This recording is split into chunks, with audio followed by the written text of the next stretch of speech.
Movie का start एक जासूस से होता है जिसका नाम फ्रैंक है, जो होमिसाइड डिपार्टमेंट में काम करता है और अपने दिन के लिए तैयार हो रहा होता है।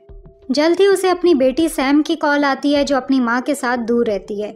वो उसे एक अहम तकरीब में शिरकत की दावत देती है और वो वादा करता है कि वो ज़रूर आएगा। वो ये भी बताता है कि उसने उसके लिए एक गिफ्ट लिया है, लेकिन अभी नहीं बताएगा कि वो क्या है। इसके बाद फ्रैंक अपने साथी डग से मिलता है और वो किसी से पूछगछ करने के लिए रवाना हो जाते हैं। डग फ्रैंक को समझाता है कि वो फिर से कोई गलती ना करे और बेएहतियाती से काम ना ले, क्योंकि इससे वो मुश्किल में पड़ सकते हैं। कुछ ही देर बाद दोनों एक बंदरगाह पर पहुंचते हैं, जहां उनका इरादा एक मजदूर से पूछगछ करने का होता है। लेकिन मजदूर बिल्कुल भी ताउन नहीं करता, बल्कि वो अचानक बंदूक निकालता है और अपने साथी को यरगमाल बना लेता है। फिर वो बेदरेग फायरिंग करता है और फरार हो जाता है। फ्रैंक फौरन उसका पीछा करता है और वो दोनों शिपिंग कंटेनर्स के भूल भुलैया जैसे रास्तों में एंटर हो जाते हैं। दूसरी तरफ वो मजदूर हवा में फायरिंग करता रहता है, यहाँ तक कि उसकी गोलियां ख़त्म हो जाती हैं। ये महसूस करते ही वो फरार होने की कोशिश में मेन रोड की तरफ भागता है, मगर वो आदमी एक गुजरती हुई गाड़ी की जद में आ जाता है और मौके पर ही मर जाता है। फ्रैंक भी उसी गाड़ी से टकराकर सर पर चोट खाता है, जिससे उसके कानों से खून बहने लगता है। इसके बाद सीन कई महीने आगे बढ़ता है, जहां हम देखते हैं कि फ्रैंक अब एक हेयरिंग एड इस्तेमाल कर रहा है। उस हादसे के दौरान उसके कान के अंदरूनी हिस्से को नुकसान पहुंचा था, जिसकी वजह से उसकी सुनने की सलाहियत काफ़ी हद तक कम हो गई है। बाद में जब फ्रैंक काम पर होता है तो उसे सैम की वीडियो कॉल आती है, जो अपने बाप के लिए इशारों की ज़बान सीखना शुरू कर चुकी है। वो उसे अगले हफ्ते अपनी तकरीब में शिरकत की दावत देती है, लेकिन फ्रैंक ये कहकर इनकार कर देता है कि वो भीड़ के शोर को बर्दाश्त नहीं कर सकता। सैम उसकी मिन्नत करती है कि वो ज़रूर आए, लेकिन अचानक फ्रैंक का हियरिंग एड ज़ोर से बजने लगता है। वो अपनी बेटी की आवाज़ सुनने के काबिल नहीं रहता और कॉल काट देता है। बाद में फ्रैंक अपना चेकअप करवाने के लिए डॉक्टर के पास जाता है। टेस्ट करने के बाद डॉक्टर बताती है कि उसकी कॉकलिया काफ़ी हद तक ख़राब हो चुकी है और उसकी सुनने की सलाहियत 80% कम हो चुकी है। वो उसे मशवरा देती है कि वो खुद को ज़्यादा शोर वाले माहौल से दूर रखे, क्योंकि वो मुकम्मल तौर पर बहरा हो सकता है। डॉक्टर फ्रैंक को ये भी बताती है कि वो बदतरीन सूरत हाल के लिए तैयार रहे और अपनी इशारों की ज़बान सीखे, क्योंकि मुस्तकबिल में ये उसके लिए बातचीत करने का एक अहम ज़रिया बन सकता है। शाम के वक्त फ्रैंक दोबारा ड्यूटी पर वापस आता है, जहां उसे हाइड पार्क में ड्रग डीलर्स के एक डबल कत्ल की तहकीकात का काम दिया जाता है। फ्रैंक मकामी आदमी से मिलता है जिसने सबसे पहले लाशें देखी थीं, लेकिन फ्रैंक उसकी बात सही से सुन नहीं पाता। इसी लम्हे हेलीकॉप्टर की बीप और सायरन की आवाज़ों से उसके सर में दर्द होने लगता है। आखिर में मायूस फ्रैंक मज़ीद बर्दाश्त नहीं कर पाता और गाड़ी में वापस जाने का फैसला करता है। अगली शाम फ्रैंक उदासी के मारे बार में अकेला बैठा शराब पी रहा होता है, जब उसका साथी डग अचानक वहां पहुंचता है। फ्रैंक अपनी हियरिंग एड की आवाज़ बढ़ाता है ताकि डग को बेहतर तरीके से सुन सके। वो अपने साथी को तसल्ली देने की कोशिश करता है कि कई पुलिस ऑफिसर्स माजूरी के बावजूद अपना काम बखूबी अंजाम दे रहे हैं, लेकिन उसकी बातों से फ्रैंक को तसल्ली नहीं होती। ये सुनकर डग फ्रैंक को एक ऐसा काम देने की कोशिश करता है जो उसकी हालत के मुताबिक हो। पुलिस को हाइड पार्क केस में एक नया सुराग मिला है और एक गवाह सामने आई है, लेकिन वो भी सुन नहीं सकती। डग फ्रैंक से कहता है कि वो इंटरप्रेटर बन जाए, क्योंकि सरकारी इंटरप्रेटर अगले हफ्ते तक छुट्टी पर है। फ्रैंक कहता है कि वो इशारों की ज़बान में इतना माहिर नहीं है, फिर भी उसका दोस्त जिद करता है, इसलिए वो मान जाता है। वो गवाह एक 33 साल की औरत है जिसका नाम एवा है, जो कत्ल के वक्त मौके पर मौजूद थी, लेकिन फ़ौरन पुलिस को इत्तला देने के बजाय वो 2 दिन इंतज़ार करती रही और फिर आगे आई। अगले दिन वो एवा के एड्रेस पर जाते हैं, लेकिन देखते हैं कि उसकी बिल्डिंग ज़्यादातर खाली पड़ी है। जल्द ही वो उसके अपार्टमेंट पर पहुंचते हैं, जहां फ्रैंक किसी हद तक अनाड़ी अंदाज में उससे बातचीत करने की कोशिश करता है, लेकिन इससे एवा नाराज़ हो जाती है, क्योंकि वो एक प्रोफेशनल इंटरप्रेटर के इंतज़ार में थी। वो शुरू में तावन करने से इनकार करती है, लेकिन जब फ्रैंक कहता है कि वो सिर्फ एक पुराना आदमी है जो हादसे के बाद नई चीज़ें सीखने की कोशिश कर रहा है, तो वो आखिर उन्हें अंदर आने की इजाज़त दे देती है। इसके बाद डग हाइड पार्क में होने वाले वाक़ये के बारे में पूछता है, और यहाँ ये पता चलता है कि एवा बहरी तो है, लेकिन वो होंठ पढ़ सकती है। वो बताती है कि वाक़ये की रात वो बाहर पिक्चर्स लेने गई थी कि तभी उसने कुछ लोगों को लड़ते देखा और रिकॉर्ड करना शुरू कर दिया। एवा उन्हें एक वीडियो दिखाती है जिसमें 2 आदमियों को मार दिया जाता है। ये देखकर वो हैरान रह जाते हैं। डग उसका फ़ोन सबूत के तौर पर ले लेता है और उसे यकीन दिलाता है कि वो जल्द ही वापस कर देंगे। एवा खौफ का इजहार करती है कि अगर कातिलों को मालूम हो गया कि उसने पुलिस से बात की है तो वो उसे मार डालेंगे, और इसीलिए फ्रैंक वादा करता है कि वो उसे कुछ नहीं होने देगा। फिर वो बाथरूम की तरफ जाता है जहां वो एक शेल्फ पर कुछ मेडिसिन देखता है। इसके बाद वो जाने का फैसला करते हैं। डग बताता है कि उसने एवा की फाइल्स चेक की और पता चला कि वो रिहैब में जा चुकी है। फ्रैंक जिक्र करता है कि उसने एवा के बाथरूम में नैलोक्सोन देखी थी, जो ड्रग्स की ओवरडोज के इलाज के लिए इस्तेमाल की जाती है। फ्रैंक को यकीन होता है कि एवा उस रात पिक्चर्स लेने नहीं गई थी बल्कि अपने लिए ड्रग्स ढूंढ रही थी। अगले सीन में वो दोनों अलग अलग रवाना होते हैं और डग एवा का फ़ोन सबूत के तौर पर ले जाता है। लेकिन कुछ ही देर बाद फ्रैंक को एहसास होता है कि वो अपना फ़ोन एवा के अपार्टमेंट में छोड़ आया है और वो वापस जाने का फैसला करता है। इसी वक्त हाइड पार्क फायरिंग में मुलव्विस अफराद भी वहां पहुंच जाते हैं और सबसे आगे उनका बॉस मेसन होता है। मेसन अपने गार्ड को नीचे की मंजिल पर निगरानी करने को कहता है, जबकि वो और उसके साथी ऊपर चले जाते हैं। वो आसानी से एवा के अपार्टमेंट में घुस जाते हैं क्योंकि वो उनकी आवाज़ नहीं सुन सकती, और उसे पकड़ लेते हैं। कुछ देर बाद फ्रैंक अपार्टमेंट वापस आता है और एवा के दरवाजे पर एक आदमी को पहरा देते हुए देखता है जिसे वो कत्ल की वीडियो फुटेज से पहचान लेता है, इसलिए वो पुरसुकून अंदाज में उसके पास से गुजर जाता है। फ्रैंक चुपके से इमरजेंसी सीढ़ियों के जरिए ऊपर जाता है और खामोशी से बाहर से एवा की खिड़की के करीब पहुंचता है। वो देखता है कि मेसन उससे तफ्तीश कर रहा है। घबराई हुई एवा एक कागज़ पर लिखती है और उनसे रिक्वेस्ट करती है कि उसे नुकसान ना पहुंचाएं। फ्रैंक सुनने की कोशिश करता है लेकिन उसे मुश्किल होती है क्योंकि उसकी हियरिंग एड की बैटरी ख़त्म हो रही है। मेसन एवा से पूछता है कि किसी और ने भी वो कत्ल वाली वीडियो देखी है। वो ना कहती है लेकिन मेसन उस पर यकीन नहीं करता और उसे इंजेक्शन के ज़रिए मारने की तैयारी करता है। ये देखकर फ्रैंक खिड़की का शीशा तोड़कर अंदर घुस जाता है। वो मेसन की गन छीन लेता है और धमकी देता है कि वो उन्हें मार डालेगा, लेकिन मेसन का एक और साथी गोली चलाने लगता है और फ्रैंक गलती से एंजल नाम के एक आदमी को गोली मार देता है। इस अफरा तफरी में फ्रैंक और एवा मौका पाते ही वहाँ से भाग निकलते हैं। गुस्से से भरा मेसन अपने आदमियों को हुक्म देता है कि वो चारों तरफ फैल जाएं और बिल्डिंग को घेर लें ताकि फ्रैंक और एवा फरार ना हो सकें। उधर फ्रैंक और एवा एक खाली अपार्टमेंट में छुप जाते हैं। एवा हैरान होती है कि मुजरिमों ने उसे कैसे ढूंढ लिया और वो सिर्फ उसी वक्त क्यों आए जब उसने वीडियो पुलिस के हवाले की। ये सुनकर फ्रैंक को एहसास होता है कि पुलिस फोर्स में ज़रूर कोई जासूस है जिसने उसकी इन्फॉर्मेशन लीक की है। वो एवा पर भी इल्ज़ाम लगाता है कि वो उस रात पिक्चर्स लेने नहीं बल्कि ड्रग्स खरीदने गई थी, लेकिन एवा इसरार करती है कि वो अब ड्रग्स इस्तेमाल नहीं करती और ये सब माजी की बात है।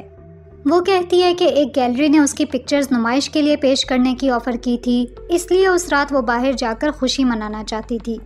एवा एतराफ़ करती है कि डर के मारे उसने वाक़या 2 दिन बाद रिपोर्ट किया क्योंकि मरने वालों में से एक उसे ड्रग्स देता था। इसके बाद फ्रैंक थोड़ी देर के लिए बाहर जाने का फ़ैसला करता है, इस उम्मीद में कि किसी रिहायशी के पास फ़ोन हो ताकि वो पुलिस को बुला सके। फ्रैंक के जाने के बाद एवा सड़क के पार बिल्डिंग में मौजूद एक औरत को हाथ हिलाकर मदद हासिल करने की कोशिश करती है, लेकिन वो औरत उसे देख नहीं पाती। फिर वो पार्किंग में एक पुलिस कार को देखती है और समझती है कि मदद पहुंच चुकी है, लेकिन एवा देखती है कि ये पुलिस ऑफिसर्स दरअसल गैंगस्टर्स के साथ मिले हुए हैं और उनकी मदद के लिए आए हैं। उधर एक मेडिकल हेल्पर भी बिल्डिंग में पहुंचती है ताकि एंजल की मदद कर सके, जो पहले गोली लगने से जख्मी हो गया था। वो एंजल के जख्मों का इलाज करने लगती है जबकि मेसन जितना हो सके मदद करता है, लेकिन कुछ लम्हों बाद वो अचानक फ्रैंक का फ़ोन वहाँ देखता है और हैरान रह जाता है। मेसन फ़ौरन अपनी टीम को अलर्ट करता है कि फ्रैंक के पास उसका फ़ोन नहीं है और वो शायद पुलिस को बुलाने के लिए कोई फ़ोन तलाश कर रहा है। वो अपने पुलिस साथियों को हुक्म देता है कि वो बिल्डिंग के हर कमरे की तलाशी लें ताकि दोनों को ढूंढ सकें। वो अपने साथियों को ये भी समझाता है कि इस बिल्डिंग से की जाने वाली किसी भी 911 कॉल को रोककर अपनी लाइंस पर मुंतकिल करें। दूसरी तरफ फ्रैंक फ़ोन ढूंढने में नाकाम रहने के बाद खाली हाथ एवा के पास वापस आता है। फिर एवा फ्रैंक को बताती है कि पुलिस ऑफिसर्स गैंगस्टर्स के साथ मिले हुए हैं। ये सुनकर फ्रैंक हैरान रह जाता है और समझ जाता है कि मेसन खुद एक करप्ट पुलिस ऑफिसर है जो ड्रग डीलर्स के साथ मिला हुआ है। इसका मतलब है कि मेसन और उसकी टीम फ्रैंक की हर हरकत का पहले से अंदाज़ा लगा सकती है। फ्रैंक एक प्लान बनाता है और तेज़ी से लिफ्ट की तरफ भागता है। इसी दौरान गैंगस्टर सीसीटीवी फीड्स पर नज़र रखे हुए हैं और आखिर 6ठी मंजिल पर एवा और फ्रैंक को देख लेते हैं। यहाँ ये पता चलता है कि असल में वो दोनों लिफ्ट के अंदर इमरजेंसी इंटरकॉम तलाश कर रहे थे। फ्रैंक बेताबी से इंटरकॉम के ज़रिए मदद के लिए पुकारता है और कहता है कि वो डिटेक्टिव डग से रब्ता करें। लेकिन दूसरी तरफ से इंटरकॉम ऑटोमेटेड जवाबात देता है और पुलिस तक बात नहीं पहुंच पाती। फिर वो दोनों लिफ्ट से निकलने की कोशिश करते हैं, लेकिन पुलिस ऑफिसर्स के हमले की वजह से उन्हें अंदर वापस जाना पड़ता है। इसी वक्त मेसन को फ्रैंक की मौजूदगी की खबर मिलती है, जिस पर वो फौरन लिफ्ट की तरफ रवाना हो जाता है और अपार्टमेंट को बगैर निगरानी के छोड़ देता है। फ्रैंक फौरन सीसीटीवी कैमरे को तोड़ देता है और गैंगस्टर्स को उलझाने के लिए मुख्तलिफ बटन दबाता है। आखिर दोनों 10वीं मंजिल पर उतरते हैं और एवा के अपार्टमेंट में घुसकर फ़ोन लेने की कोशिश करते हैं। वहाँ उन्हें एंजल और वो मेडिकल लड़की मिलती है जो एवा पर बंदूक तान लेती है, मगर फिर वो लड़की उसे ये कहते हुए छोड़ देती है कि ये उसके काम का हिस्सा नहीं है। एंजल फौरन मेसन को मदद के लिए बुलाता है, लेकिन एवा उसे बेहोश कर देती है। इसके बाद वो एंजल का फ़ोन चोरी कर लेते हैं और फौरन दूसरे कमरे की तरफ भागते हैं। जब मेसन वहाँ पहुँचता है तो देखता है कि दोनों एंजल का फ़ोन ले चुके हैं और उसके फ़ोन पर कॉल करता है। एवा अपने छुपने की जगह से मेसन के होंठ पड़ती है और फौरन फ़ोन को साइलेंट कर देती है ताकि वो पकड़े ना जाएं। फ्रैंक डग को मैसेज करता है और उसे इस नंबर पर कॉल करने को कहता है। इसी वक्त फ्रैंक गलती से एक बबल रैप पर पाँव रख देता है। मेसन आवाज़ सुनकर चौकन्ना हो जाता है और उनकी मौजूदगी का अंदाज़ा लगा लेता है, जिसकी वजह से दोनों को दोबारा खिड़की के रास्ते फरार होना पड़ता है। फ्रैंक और एवा सीढ़ियों की तरफ भागते हैं और छुपने के लिए एक और अपार्टमेंट में घुस जाते हैं। वहाँ उन्हें एक अननोन नंबर से वीडियो कॉल आती है और पता चलता है कि वो डग है। फ्रैंक की हेयरिंग एड की बैटरी मुकम्मल तौर पर ख़त्म हो चुकी है और अब वो कुछ भी सुनने के काबिल नहीं है, इसलिए एवा डग के होंठों को पढ़ने में मदद करती है। फिर फ्रैंक अपने दोस्त को सारी सिचुएशन समझाता है और गौर से सुनने के बाद डग मदद के साथ आने का वादा करता है। लेकिन इसी वक्त मेसन और उसकी टीम उनका पता लगा लेती है और दोबारा हमला करने पहुंच जाती है, इसलिए वो दोनों जल्दी से खिड़की खोलकर अगले कमरे में छुपने की कोशिश करते हैं। इस दौरान एवा अचानक रुक जाती है और पूछती है कि गैंगस्टर्स को कैसे मालूम हुआ कि वो कहाँ हैं। यहाँ फ्रैंक को एहसास होता है कि उन्हें एंजल के फ़ोन के ज़रिए ट्रेस किया जा रहा है, इसलिए वो मोबाइल को एवा के स्वेटर में लपेटकर नीचे ग्राउंड फ्लोर पर फेंक देता है ताकि गैंगस्टर्स का ध्यान बढ़ जाए। इस मौके पर मेसन का सब्र ख़त्म हो जाता है और वो हुक्म देता है कि बिल्डिंग के हर कमरे की तलाशी ली जाए और दोनों को ख़त्म कर दिया जाए। उधर फ्रैंक और एवा एक छुपने की जगह ढूंढ लेते हैं, लेकिन जल्द ही वो देखते हैं कि डग बिल्डिंग में पहुंच गया है। वो देखते हैं कि वो बेवकूफ़ अकेला आया है और उसने कोई मदद नहीं बुलाई। फ्रैंक अपने दोस्त के लिए फ़िक्रमंद हो जाता है और उसे बचाने के लिए नीचे जाता है। जल्द ही वो लॉबी में पहुंचते हैं और देखते हैं कि डग पकड़ा गया है। ये देखकर फ्रैंक के पास कोई चारा नहीं बचता सिवाय इसके कि वो अपना हथियार छोड़ दे, लेकिन जैसे ही वो ऐसा करता है उसका दोस्त गन उठाकर उसी पर तान लेता है। इससे पता चलता है कि डग भी इस गैंग का हिस्सा है और वही पुलिस में मौजूद जासूस था जिसने हर इन्फॉर्मेशन गैंगस्टर्स तक पहुंचाई। वो गुस्से से फ्रैंक से पूछता है कि वो दोबारा इस बिल्डिंग में क्यों आया और शान पत्ती क्यों की। इसी लम्हे मेसन और उसके आदमी एवा के हाथ में नशावर दवा का इंजेक्शन लगा देते हैं, जिसकी वजह से वो बेहोश हो जाती है। उनका प्लान है कि उसे ज़्यादा मिकदार में नशा देकर ये जाहिर करें कि उसने खुदकुशी कर ली। इसके बाद डग फ्रैंक को रिश्वत देने की कोशिश करता है ताकि वो खामोश रहे और उनके गैंग में शामिल हो जाए। फ्रैंक के पास कोई और रास्ता नहीं होता और वो बेदिली से राज़ी हो जाता है। ये सुनकर मुजरिम खुश हो जाते हैं और एवा के बेहोश जिस्म को उसके कमरे में अकेला छोड़ देते हैं। इसके बाद वो फ्रैंक को साथ लेकर बाहर जाने लगते हैं, लेकिन जैसे ही वो लिफ्ट में घुसते हैं फ्रैंक एक प्लान सोचता है। वो डग की गन छीन लेता है और फौरन बटन दबाकर लिफ्ट का दरवाज़ा बंद कर देता है, जिससे सब अंदर ही फंस जाते हैं। फिर वो तेज़ी से एवा के कमरे में वापस जाता है और उसे नैलोक्सोन का इंजेक्शन लगाता है जो उसने पहले उसके बाथरूम में देखा था। एवा जल्द ही होश में आ जाती है, लेकिन फ्रैंक को बताती है कि नैलोक्सोन का असर सिर्फ 10 मिनट तक रहेगा और इसके बाद वो दोबारा बेहोश हो जाएगी। उधर मेसन अपने आदमियों को बिल्डिंग को घेरने का हुक्म देता है और इस बार फ्रैंक को मारने का फैसला करता है। दूसरी तरफ फ्रैंक एवा को बंदूक थमाता है और उसे हिदायत देता है कि जो भी खिड़की से अंदर आने की कोशिश करे उसे फौरन गोली मार दे। फिर वो पूरे कमरे में पेट्रोल छिड़कना शुरू कर देता है और वक्त ज़ाया किए बगैर फौरन आग लगा देता है। कुछ लम्हों बाद गाढ़ा धुआं उठने लगता है जो नीचे पैदल चलने वालों की तवज्जो अपनी तरफ खींच लेता है। जल्द ही कई पुलिस की गाड़ियां और फायर ट्रक बिल्डिंग के करीब पहुंच जाते हैं। ये देखकर ज़्यादातर गुंडे अपना मिशन छोड़कर मौके से फरार हो जाते हैं। इसी दौरान मेसन जो बाहर मौजूद होता है खिड़की के जरिए अपार्टमेंट में घुस जाता है, इस इरादे से कि वो फ्रैंक और एवा को ढूंढ सके जो अभी भी छुपे हुए हैं। वो तेज़ी से टॉयलेट की तरफ बढ़ता है, लेकिन फिर अचानक फ्रैंक और एवा उस पर एसीटोन डाल देते हैं जिससे वो तकलीफ से चीख उठता है। जबकि वो दोनों वहाँ से भाग जाते हैं। इस सूरत हाल के बावजूद जिद्दी मेसन हार मानने से इनकार कर देता है और डग को मजबूर करता है कि वो उनका सुराग लगाने में उसकी मदद करे। वो भागते रहते हैं और आखिर एक म्यूजिशियन के अपार्टमेंट में घुस जाते हैं, जहां उन्हें एक म्यूजिक स्टूडियो नजर आता है। कुछ ही देर बाद डग और मेसन भी उन्हें पकड़ने के लिए अपार्टमेंट में घुस आते हैं, जबकि मेसन की आंखें एसीटोन की वजह से धुंधली हो चुकी होती हैं। जैसे ही डग एक कमरे में घुसता है, एवा और फ्रैंक अचानक धमाकेदार आवाज़ में मेटल म्यूजिक चला देते हैं, जिससे डग के कानों के पर्दे फट जाते हैं। वो तकलीफ में लड़खड़ाता हुआ कमरे से बाहर आता है और मेसन, जो अभी भी साफ नहीं देख पा रहा, गलती से उसे गोली मार देता है। मेसन अपनी गलती का एहसास करते ही गुस्से में आकर वहाँ से चला जाता है। कुछ देर बाद डग जख्मों की ताब न लाते हुए दम तोड़ देता है, जबकि एवा पर नैलोक्सोन का असर ख़त्म होने लगता है, जिसकी वजह से वो दोबारा बेहोश हो जाती है।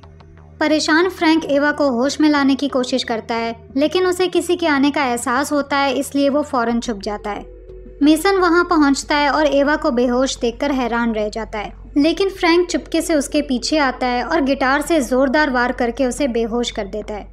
इसके बाद वो बेहोश एवा को उठाकर जलती हुई बिल्डिंग से जितनी तेजी से मुमकिन हो बाहर निकलता है। फ्रैंक एवा के बेजान जिस्म को एम्बुलेंस के अमले के हवाले कर देता है। वो फौरन मेडिकल हेल्प के जरिए उसे होश में लाने की कोशिश करते हैं, जबकि फ्रैंक फिक्रमंद नज़रों से ये सब देखता रहता है। अब यहाँ से अचानक कुछ वक्त बाद का सीन दिखाया जाता है, जहाँ हम देखते हैं कि फ्रैंक आखिर अपनी बेटी की तकरीब में बैठा है। फिर एवा आती है और फ्रैंक के साथ बैठकर उसका हाथ थाम लेती है। यहाँ ये दिखाया जाता है कि दोनों फैसला करते हैं कि वो मिलकर नई ज़िंदगी का आगाज़ करेंगे, और यहाँ मूवी ख़त्म हो जाती है। मूवी पसंद आई हो तो वीडियो पर लाइक और कमेंट ज़रूर करें, और ऐसे ही मूवी रिकैप्स देखने के लिए चैनल को सब्सक्राइब करें। Thanks for watching.